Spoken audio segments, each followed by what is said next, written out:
बिस्मिल्लाहिर्रहमानिर्रहीम अस्सलामुअलैकुम। Welcome to my channel Saiyeda food secrets. आज हम बना रहे हैं ये बहुत ही ज़बरदस्त से पोटैटो स्नैक्स। बहुत ही ज़बरदस्त मज़ेदार सी रेसिपी और बहुत ही इजी। चलें इसको बनाना स्टार्ट करते हैं। तो यहाँ पर मैंने ले लिया है 3 अदद आलू। उसको मैंने अच्छे से बॉयल करके यहाँ पे रख लिया है, छिलका उतार लिया है इसका। और फिर हमने क्या करना है, इसको ग्रेट कर लेना है। आप चाहें तो मैश कर लीजिए, फोर्क की हेल्प से कर लीजिए, हाथों की हेल्प से कर लीजिए, जैसा भी आपको आसानी हो वैसे आपने इसको बस अच्छा सा फाइन हमें चाहिए तो मैं यहाँ पर ग्रेट कर रही हूँ। आपको जो भी चीज़ इजी लगे आप इसको बस अच्छा सा आपने पीस लेना है इसको इस तरीके से। देखिए यहाँ पर मैंने कर लिया तीनों आलू के साथ। फिर हमने यहाँ पर स्पाइसेस लिए, मैं दिखा देती हूँ। Half tea spoon chicken powder है यहाँ पर, साथ ही मेरे पास है हाफ़ टी स्पून सॉल्ट आप अपने टेस्ट के अकॉर्डिंग ले लीजिएगा।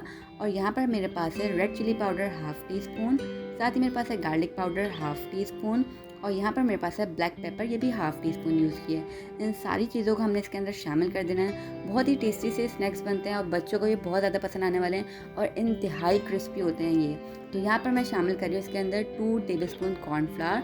जो हम सूप बनाने के लिए इस्तेमाल करते हैं वो जो होता है कॉर्न स्टार्च कॉर्नफ्लावर, वो हमने इसके अंदर शामिल कर देना है और इसको अच्छे से हमने कर लेना है मिक्स, बहुत ही ज़बरदस्त सा।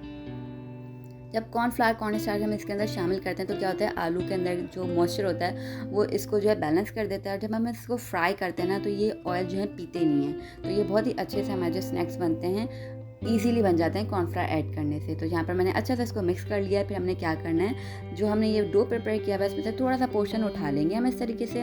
इसको हाथों की हेल्प से आपने एक पेड़े टाइप का बना लेना है।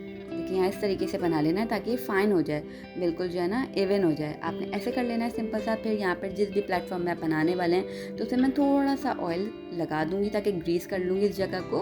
अब हमने क्या करना है, जो हमने डो बनाया हुआ था उसमें से जो थोड़ा सा पोर्शन लिया था उसको इस तरीके से दोनों हाथों की हेल्प से आपने इस तरीके का शेप दे लेना है। लाइक रोल जैसा हम बनाते हैं ना वैसा आपने इसको शेप दे लेना है। देखिए इस तरीके से आपने दे लेना है। दोनों हाथों से आराम से आपने इसको इस तरीके का शेप दे लेंगे। देखिए कितना ज़बरदस्त सा आ गया हमारे पास। जैसे हम रोल्स वगैरह बनाते हैं, पराठा रोल या हमारे पास जो होता है शवारमा रोल, रैप होने के बाद जो शक्ल आती है आपने वैसे कर लेना है। उसके बाद आपने उंगलियों की हेल्प से ना इसको ऊपर से, सिर्फ ऊपर से आपने इस तरीके से प्रेस करना है। तो जब हम कट करेंगे तो उसमें बहुत ही ज़बरदस्त सा शेप आ जाएगा। तो आपने सिर्फ फिंगर्स का इस्तेमाल करते हुए इसको इस तरीके से कट शेप दे लेंगे। फिर मैं यहाँ पर इसकी कटिंग करने वाली हूँ। जो हमारा एक्स्ट्रा पार्ट था स्टार्टिंग का वो हमने हटा देना है और फिर हम इसकी कटिंग करेंगे। देखिए यहाँ पे बहुत ज़बरदस्त हमारे पास ट्रायंगल कट में आ गया है। जस्ट हमने सिंपल सा उसको स्टार्टिंग में रोल बनाया और फिंगर से ऊपर से थोड़ा सा प्रेस किया तो ये इजीली हमारे पास ट्रायंगल शेप आ जाएगा। और थोड़ा सा आप खुद भी निकालने के बाद जब हम कट करेंगे तो भी हम हाथों से इसको अच्छा फाइन शेप दे देंगे ट्रायंगल वाला। तो ये इजीली हमारे पोटैटो ट्रायंगल जो है स्नैक्स हो जाएंगे वो तैयार। देखिए यहाँ पर ज़बरदस्त सा ट्रायंगल का शेप आ गया है। बहुत ही इजी सी टिप है, आप इस तरीके से कट करेंगे तो आपका शेप आराम से आ जाएगा। फिर हमने सारे इस शेप में कट कर लेना है। जो भी हमने रोल टाइप का बनाया हुआ था उससे हमने सारे ट्रायंगल्स निकाल लेने हैं और एक्स्ट्रा पार्ट जो था स्टार्टिंग का और लास्ट का उसको हम रिमूव कर देंगे, बाकी वाले में ऐड कर लेंगे। दोनों हाथों से आपने फिर से इसको हल्का सा शेप दे देंगे सिंपल सा। फिर यहाँ पर मैंने ले लिया है 2 टेबलस्पून कॉर्नफ्लावर और यहाँ पर मेरे पास है 1 टेबलस्पून मैदा। अब इसको एक अदद बड़े साइज़ की बोल में ट्रांसफ़र करेंगे।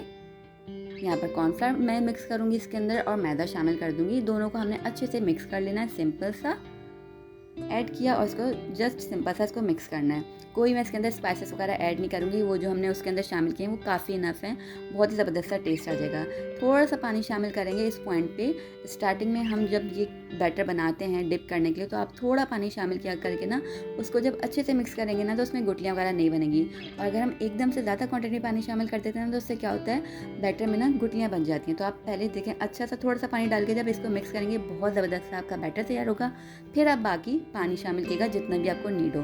तो यहाँ पर मैंने 1 टेबलस्पून पहले डाला, उसके बाद मैंने 4 टेबलस्पून इसके अंदर पानी डाल के अच्छा सा मैंने एक बैटर प्रिपेयर कर लेना है इस तरीके से। देखें ये ज़बरदस्त हमारा बैटर तैयार हो गया है।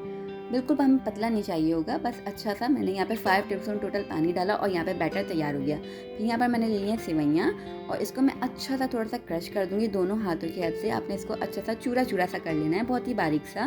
देखिए यहाँ पर ज़बरदस्त सा हो गया आराम से।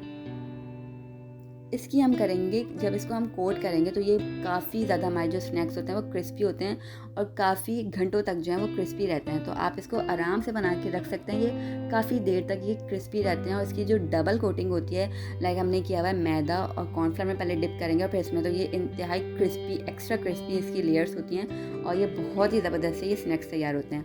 पहले हमने वो जो बैटर में डिप करना है और फिर हम कोट कर देंगे सेवइयों से इसको। बहुत ही अच्छे तरीके से आप सारे साइड्स को इसको कवर किएगा, जो हमने ट्रायंगल बनाया हुआ है, और अच्छा सा हमने इस तरीके से कोट कर करके रख लेना है। आप इसको इस पॉइंट पे फ्रीज़र में भी रख सकते हैं, 2 से 3 महीने तक आराम से आप इसको तैयार करके रख लें और इस्तेमाल कर सकते हैं आराम से।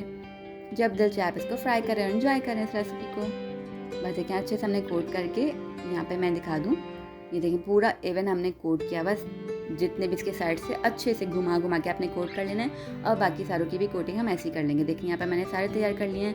अब चलें इसको फ्राइंग की तरफ लेकर चलते हैं। तो यहाँ पे मैंने जो तैयार किए हुए थे उनको हम फ्राई करने के लिए रख देते हैं। थोड़ा सा अपने तेल शामिल करना है, डीप फ्राई कर रहे हैं हम इसको, तो हमने बिल्कुल मीडियम फ्लेम पर इसको पहले रखना है। तेल को ज़्यादा गर्म मत करिएगा, वरना एकदम से डालेंगे ना तो गर्म होगा बहुत ओवर, तो ये जल जाएंगे। बस देखिए इस तरीके से मीडियम फ्लेम पर हमने इसको पकाना है ताकि इसकी कोटिंग जो है वो अच्छे से गोल्डन हो जाए और पक जाए।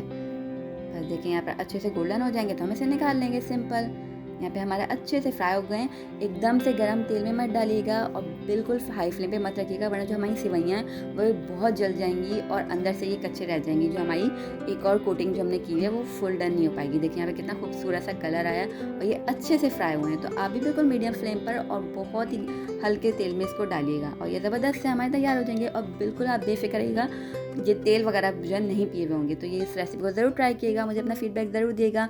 मेरी रेसिपीज़ पसंद आए तो चैनल को सब्सक्राइब कर देगा, वीडियोज़ को लाइक और शेयर किएगा। हम आपसे इंशाल्लाह मिलेंगे नेक्स्ट रेसिपी के साथ न्यू वीडियो में। तब तक अपना का ख्याल रखिएगा, दुआ में याद रखिएगा। मेरी दुआ है कि अल्लाह पाक हम सब के रिज़्क़ में इज़ाफ़ा करे और हम सब पर अपनी नेमतों और रहमतों की बारिशों का हमेशा बरसाता रहे। इलाही आमीन। अल्लाह हाफ़िज़।